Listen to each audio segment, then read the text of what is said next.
ಇನ್ನು ಲೋಕಸಭಾ ಚುನಾವಣೆ ಮುಗಿದು ರಿಸಲ್ಟ್ ಕೂಡ ಬಂದಿದ್ದು ಎನ್‌ಡಿಎಗೆ ಸ್ಪಷ್ಟ ಬಹುಮತ ಸಿಕ್ಕಂತಹ ಹಿನ್ನೆಲೆಯಲ್ಲಿ ಇದೀಗ ಪ್ರಧಾನಿ ನರೇಂದ್ರ ಮೋದಿ ಅವರ ಪ್ರಮಾಣ ವಚನಕ್ಕೆ ಕ್ಷಣಗಣನೆ ಆರಂಭ ಆಗಿದೆ. ನಾಳೆ ಸಂಜೆ 7:15ಕ್ಕೆ ಒಂದು ಪ್ರಮಾಣ ವಚನ ಕಾರ್ಯಕ್ರಮ ಇದೆ. ನಮೋ ಪ್ರಮಾಣ ವಚನದ ಕಾರ್ಯಕ್ರಮ ಈ ಸಲವೂ ಕೂಡ ವಿಶೇಷತೆಯಿಂದ ಕೂಡಿದೆ ಅಂತಲೇ ಹೇಳ್ಬೋದು. ಈ ಸಲವೂ ಪ್ರಮಾಣ ವಚನಕ್ಕೆ ಪೌರ ಕಾರ್ಮಿಕರು ಮತ್ತು ವಿದೇಶಿ ಗಣ್ಯರು ಕೂಡ ಬರ್ತಾ ಇದ್ದಾರೆ. ಮೋದಿ ಹ್ಯಾಟ್ರಿಕ್ ಸಾಧನೆಗೆ ಸಾಕ್ಷಿಯಾಗೋರು ಯಾರು ಅನ್ನೋ ಪ್ರಶ್ನೆ ಇತ್ತು. ಸೊ ಈ ಸಮಾರಂಭಕ್ಕೆ ಅತಿಥಿಗಳಾಗಿ ಸುಮಾರು 8 ರಿಂದ 9 ಸಾವಿರ ಮಂದಿ ಬರ್ತಾ ಇದ್ದಾರೆ. ಅವರೆಲ್ಲರಿಗೂ ಕೂಡ ಆಹ್ವಾನ ಹೋಗಿದೆ. ರಾಷ್ಟ್ರಪತಿ ಭವನದ ಮುಂಭಾಗ ಕಾರ್ಯಕ್ರಮಕ್ಕೆ ಸಿದ್ಧತೆಯನ್ನು ಕೂಡ ನಡೆಸಿದ್ದಾರೆ.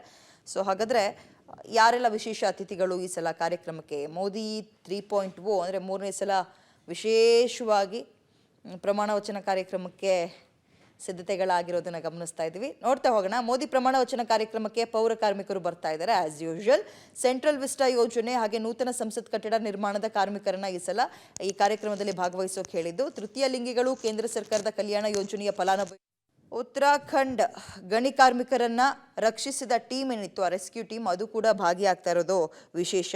ಇನ್ನು ವಂದೇ ಭಾರತ್ ಮೆಟ್ರೋದಂತಹ ರೈಲ್ವೆ ಯೋಜನೆಯಲ್ಲಿ ಪ್ರಮುಖ ಪಾತ್ರ ವಹಿಸಿದವರು ಕೂಡ ನಾಳಿನ ಕಾರ್ಯಕ್ರಮದಲ್ಲಿ ಭಾಗಿಯಾಗ್ತಾ ಇದ್ದಾರೆ. ಎಲ್ಲ ಧರ್ಮಗುರುಗಳಿಗೂ ಕೂಡ ಕಾರ್ಯಕ್ರಮಕ್ಕೆ ಆಹ್ವಾನ ಹೋಗಿದೆ.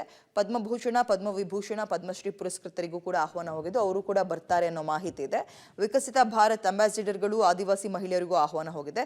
ಸೊ ಇದಿಷ್ಟು ನಾಳಿನ ವಿಶೇಷ ಅತಿಥಿಗಳು ಮೋದಿಯವರ ಪ್ರಮಾಣ ವಚನ ಕಾರ್ಯಕ್ರಮದಲ್ಲಿ ಅಂತ.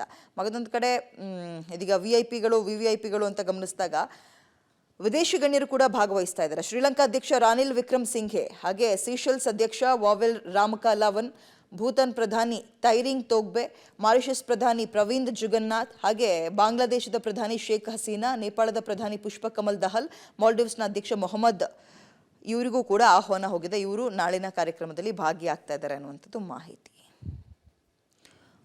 ಓಕೆ, ಬಹಳ ವಿಶೇಷತೆಯಿಂದ ನಾಳಿನ ಮೋದಿಯವರ ಪ್ರಮಾಣ ವಚನ ಕಾರ್ಯಕ್ರಮವನ್ನು ಪ್ರಿಪೇರ್ ಮಾಡಿದ್ದಾರೆ. ತಯಾರಿಗಳು ಹೇಗಿದೆ ಮತ್ತು ಯಾರೆಲ್ಲ ಬರ್ತಾ ಇದ್ದಾರೆ, ಎಷ್ಟು ಜನಕ್ಕೆ ಆಹ್ವಾನ ಹೋಗಿದೆ ಅನ್ನುವಂಥದ್ದನ್ನು ಗಮನಿಸ್ತಾ ಇದ್ದೀವಿ. ಸುಮಾರು 8 ರಿಂದ 9 ಸಾವಿರ ಜನ ಅತಿಥಿಗಳಿಗೆ ಈ ಸಲ ಒಂದು ಇನ್ವಿಟೇಷನ್ ಹೋಗಿದೆ.